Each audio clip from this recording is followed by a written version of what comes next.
and welcome to 35,000 Watts, the podcast.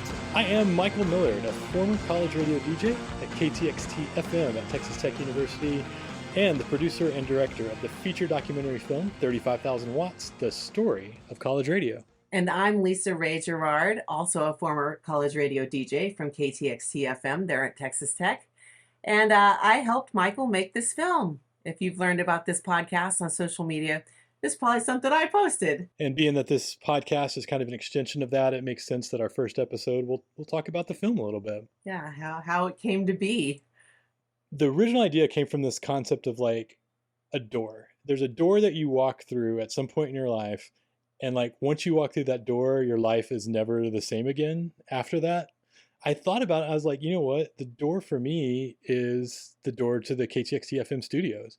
Like the first time I walked through that door and met Chad Kopek, actually, who's in the film, who was the operations director at KTXT at the time.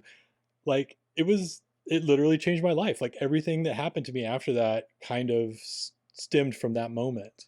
I was there from 1993 to 95 or 96. I guess at the early 96, yeah. Okay, so you and I basically started at the same time. I started in 1993 as well and finished up in December of 96, yeah.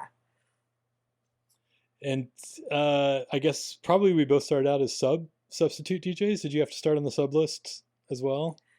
No, I started in the summer, so I had a shift right off the bat. The sub list, so KTXT was pretty popular among students, and we actually had a good problem to have, which is we had more people that wanted to work there than they could actually fit on the air. And so a lot of times when you started, especially as a freshman, you were a substitute DJ. So like you got the calls at like 1 o'clock in the morning, so-and-so didn't show up. Do you want to come do a shift? And like your ability and willingness to get up and get out of bed and go do that shift was really going to determine whether or not you were ever going to be like a permanent DJ at KTXT. Yeah. It was a rough way to start. And my very first shift, in fact, was the night that, so at the time, the Texas Tech women's basketball team was fantastic. They won the national championship in 94, I believe. And so they came home and they had this huge party at Jones Stadium, the football stadium. I was there. Was like, yeah, like 45,000, 50,000 people. Everybody wanted to be there. Nobody wanted to DJ, obviously, during that time. Of course. And I got the call as a freshman to come substitute at KTXT during that celebration because I was the only one that answered the phone probably, and because I was probably at the bottom of the sub list. But that was my opening. That was my chance to like get in the door. And man, I doubt anybody was listening because everybody again was at that celebration. But yeah, that was my first shift. What was your first shift like? Right out of high school, or maybe at the end of high school, I knew that I wanted to go into media. And at that time, all we had was radio, TV, and newspaper. There was a local entertainment newspaper in town. It was a wannabe Westward, which we have here in the Denver area, or a wannabe Dallas Observer. And it covered the entertainment scene for Lubbock and Amarillo, which was about 2 hours north of Lubbock.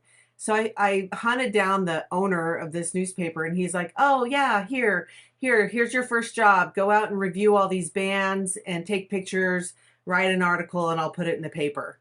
And I was like, sweet. And that's what I did. I went out and took pictures of all the local bands and the touring bands that came through town, and I got backstage access and everything. Well, of course, part of that was like talking to the radio station that played these bands, which the only station in town that played these bands was KTXT. So that's when I walked in the door and talked to James Morgan, of all people, who worked with Chad. And, I was in there talking to him all the time. And at some point he was like, hey, do you want to be a DJ here? And I was like, do I want to be a DJ? Of course. So he put me on the schedule right then and there. And that's where it took off. But going back to like how and why this film was made, the door concept is beautiful. It's funny because you looked at it like I walked through the door and that's when my life changed. Whereas I think I looked at it posteriorly and was like, after my experience at KTXT, which led into a career in radio, TV, internet, all that kind of stuff, I look at it like hindsight is 2020. And that's when it came apparent to me, like, this moment was bigger than I thought it was at the time. And I do remember when I graduated in 96, like it was all done and over with. And I think I missed KTXT more than any other college experience. And I wish that I would have done more. I mean, we did a lot of stuff, but man, after I got out of it, I was like, oh man, we could have done this, we could have done that. Why didn't we do this? You know? Yeah, I think that's a very common thought because we were college kids. Yeah. We were college kids given this incredible opportunity, and I don't think, I don't want to say nobody understood, but we talked to obviously a lot of people while making the film. There's a very common thread of, I didn't realize what I had until much later, or how Yeah. unique that opportunity was, or all the things we Yeah. could have done. In fact, I think there's a few moments like that were actually in the film of people talking about, like Big Steve Michaels puts it perfectly, where he's like, coulda, shoulda, woulda, but like, you're a college kid, you're just flying by the seat Right. of your pants, you don't know what you're doing, like, and that's I think a pretty universal, feeling. You just don't know until you're out. Like, wow, yeah, I had this whole radio station, and all these opportunities. And not that we didn't make some great stuff and do great things, but you never know in the moment. It's always in Right. hindsight, I think, that you realize. Yeah. I call it the vibe and tribe. Like, people ask me when we do the screenings and I'm there for a talk back or something, people will ask me, what's your one takeaway? What have you learned the most from this experience, whether your time in college radio or helping you make the film? And I call it the vibe and tribe. It's like there's a vibe out there from people that were in the radio or listening to the radio, and it's a tribe. Um, I can't get over, and I know you experience this too. I can't get over how many of the stories that we lived that every other station in the US was living too. But without, social media around, we didn't even have the internet, all we had was like phone calls, the CMJ, going to conferences. Without that immediate feedback from your peers, you thought you were like the only one in the world having this amazing experience. Then you meet other people and you're like, wait, you did that too? Especially, I like vibe and tribe is a good way to put it. The camaraderie that people felt by meeting people at the station, being at the station, having those interactions with people who felt the same way about stuff, who were excited about music the way you were. It A lot of people have put it like that was kind of their frat, or that their sorority. They weren't frat people, Exactly. they weren't sorority people, but they Right. found that same kind of sense of belonging at the radio station. And I think that's Yeah. really cool that that was happening not just at KTXT, but literally everywhere. And the film touches on that a lot. I mean, even our own Stacey Thornton talks about coming from a small town, being a nobody, and landing in a place where she found herself. And I think a lot of us had that experience to some degree. And it could be from somebody that only had one shift, one semester, or it could be like lifers like us that did all 4 years every single semester. I mean, like my dream at that point would have been if I could have gone on and become a station advisor. But yeah, the film is great. I've heard absolutely no bad news about it. It is a great feel good movie. The film really explores so much. It explores the music, it explores the culture, it explores, what college was like. And we focus on our time there in the 80s and 90s, but it goes all the way back to the beginning, like to 1911, 1912. I don't think you missed a mark at all. And I know part of the challenge of when you were putting the film together was how do we get all that together and weave it into a comprehensible, is that the right word? Yeah, Into yeah. a entertaining, understandable, emotional, funny story. And I just think you did such a great job. Oh, I really appreciate it. I was kind of preparing myself for a lot of blowback. When you put something out, Yeah, you're gonna get negativity sometimes, and I think that's just part of being, someone who creates stuff and sure. puts it out in the world. But it honestly, I haven't felt that, and I've gotten a lot of such positive feedback. It's almost a little scary, I but know, it's right? great. Yeah, it was. We finished all the interviews, and I knew we had a lot of really great stuff. And then just realizing, like, well, okay, of course I love this stuff because I was in college radio and it's all interesting to me. But how do I make that interesting to someone who maybe isn't in college radio? How do I draw them into the story? How do we kind of give them some sort of like emotional connection to the story? And I had help with that. It wasn't just me. Jillian Corsi was the story consultant who helped me really kind of refine what was just kind of this like string of interviews and string of things to like turn that into something that actually felt like a story. I think college radio people probably would have been fine watching, something that was just a set of interviews of college radio people. But again, I think when you sit down and watch a movie, you want to be taken on a journey. And Yeah. I do think we achieved that, but I definitely wasn't that. I need to give a lot of credit to the people that helped kind of shape the story. I'm curious what your favorite part of the film is. I don't think I have a favorite part. The ending is really superb. I don't want to give anything away. Again, I talked about Vibe and Tribe, but I think overall, like in this media saturated world that we live in today, it's obvious that the traditional forms of media, TV, radio, newspapers, especially magazines, have definitely fallen by the wayside. Um, I think it just really drives home that being part of something like this is not necessarily standing behind a mic and spewing about a band that you just played or showing off how much your music knowledge is or anything like that. I think it's more of a collective experience. I think Stacy talks a lot about that in the film, about finding your tribe and finding yourself in that space. It's like we were the original content creators. Like every kid today grows up and wants to be a content creator, right? When my son, who is now 16, was in fifth grade and they had all the fifth graders on stage because they were about to, move on to middle school. They asked each one of the fifth graders what they wanted to be when they grew up. And I'd say 90% of them said, I want to be a YouTube star. I want to be a content creator. I look at it in the fact that we were the original content creators and we were the original influencers. I mean, obviously, we had the media channel control and we were talking about what's cool. And we were cool, I think that's what I really just take away from the film.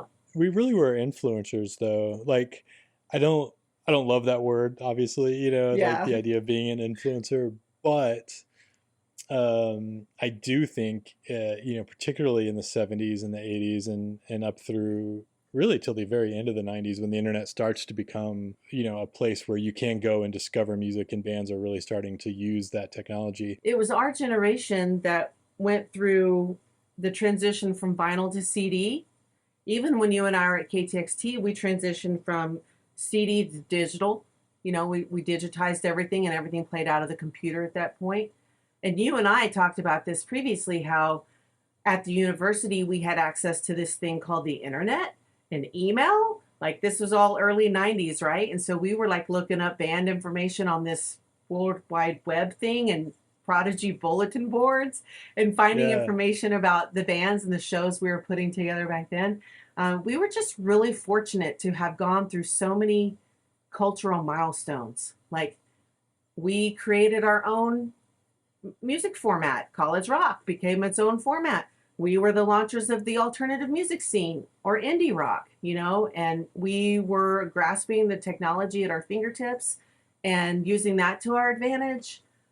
It was just an amazing time. And I think a lot of people don't see that part of it. Like they like to concentrate on, oh, what happened behind the mic. They like to concentrate on the shenanigans that took place or the backstage passes or bringing their crate of vinyl up to the station and playing the music that they love. And that's all great. But there's so much more to it. And I just love that the film captures that. Well, there's things that I didn't know going in, which, like Jennifer Waits, who's the college radio historian who appears in the film, filled in a lot of details for me about early college radio that I didn't know. So, a lot of that was new information that I didn't have going into it. There were stories about like the news side of college radio, which most people don't even really think about or appreciate, in terms of having like an independent and non-corporate voice for students that can broadcast. And so we heard stories of people bringing a member of the KKK on so that they could kind of show how despicable that was and Yeah. have a big group of kids waiting for them to come out of the studio, and they were Right. like Like yelling at them, almost a riot protest. Yeah. like literally. There are stories about, the Harvard protests in the 60s and how the WHRB, the station there, was covering that when other media wasn't covering it. There's interviews with James Faust, who was actually the station manager when I first started at KTXT, talking about the infamous party in the projects at KTX or at Texas Tech, where the frats and the sororities had these parties where they were dressing up like slaves and just the most awful, like racist stuff.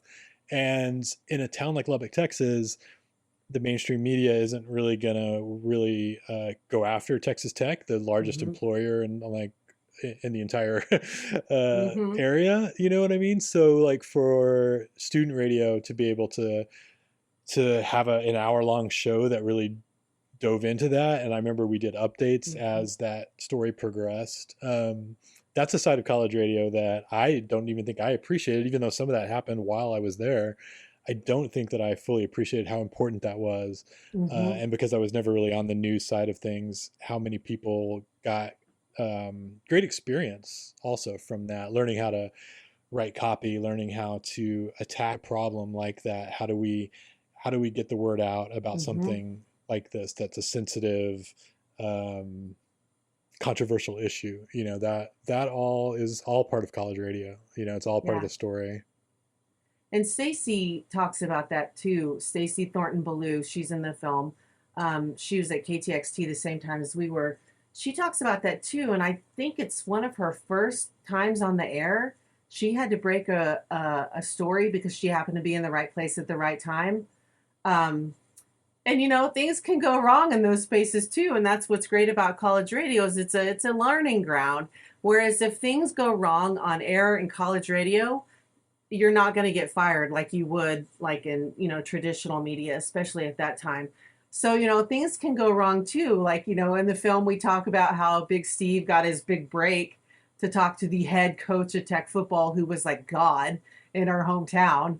Yeah. um, did a great 30-minute interview with him, and I won't spoil it, but yeah, things can go wrong when you least expect it. And that's part of the experience, is like, how do you think on your feet? And Stacy turned that into a career. And you'll have to watch the film to hear that into the story. But There's a certain degree of like natural talent that I think some people have for communicating on a mic in front of a camera or whatever, but don't get the opportunity. And that's where college radio opens the doors for so many people that otherwise would not have found that talent or realized they had that talent or been able to develop that talent in an actual real way. Because you can kind of theoretically think about, oh, how I would do it or whatever, but when you're actually in a booth with your script or your notes or whatever, and you flip the switch and the on-air light comes on, that is a totally different moment than being in your bedroom talking into like a hairbrush. You know what I mean? yeah, Like into the mirror, it's right? Yeah. it's real and it's palpable when you're in that situation. And that's what's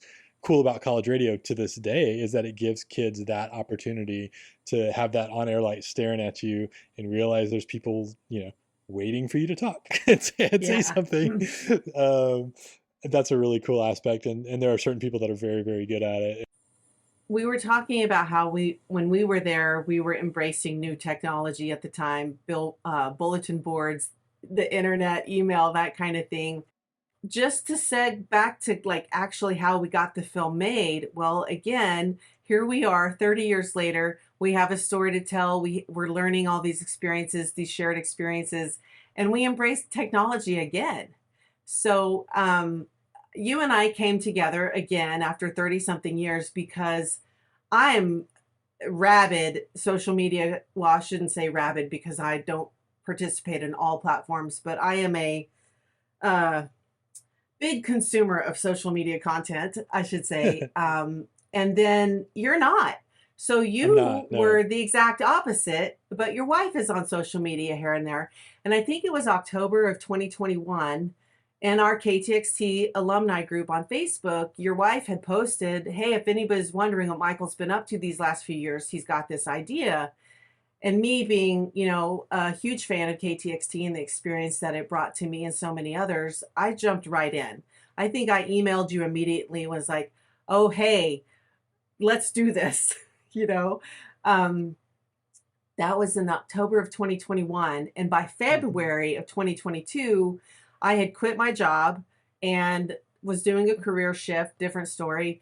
and had time in my life. And I just, you and I were like right back at it and said, let's do this. So, very long story short, we basically launched a Kickstarter and got this movie funded from our fans. I reached out to like hundreds of college radio stations and their alum groups on Facebook and told them about our ideas.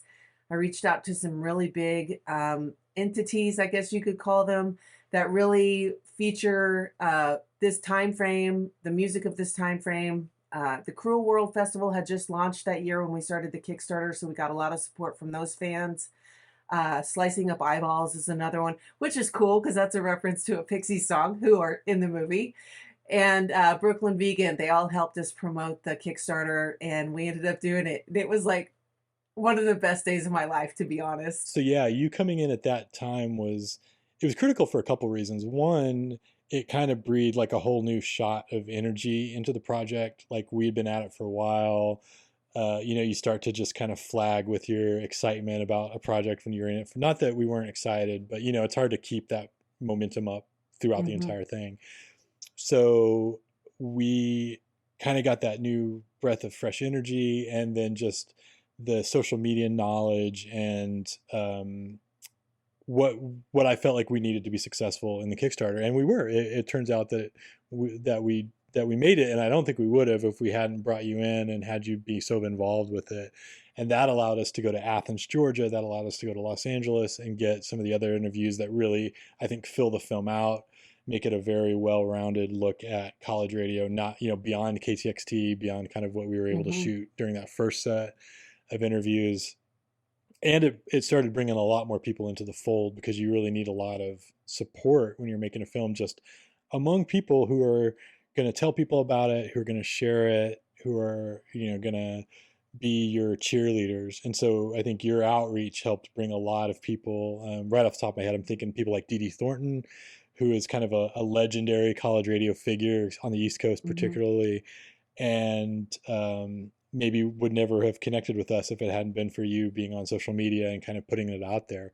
Those types of people getting involved helped us make connections, helped Hmm. us do what we needed to do to make it to the finish line. And so it was a really just great timing, and a good mix of skill sets. That's what I'm trying to say. Yeah, Like yeah, your skill set really filled in a blank in my skill sets. You know what I mean? yeah, Like yeah, I had this exactly. hole in my Yeah. skill sets, and you came in and filled that hole, and that was got us all the way through production and into post production. And then we met a couple of other people who did the same thing, who came in kind of near the end and breathed Hmm. in another fresh bolt of energy, filled in a couple other holes in our skill sets, and Yeah. allowed us to finish it. But that was really it. Yeah, you came in at a very critical time. I think, and that's part of the reason why we decided to do this podcast too, was because like we only had 75 minutes to tell this story.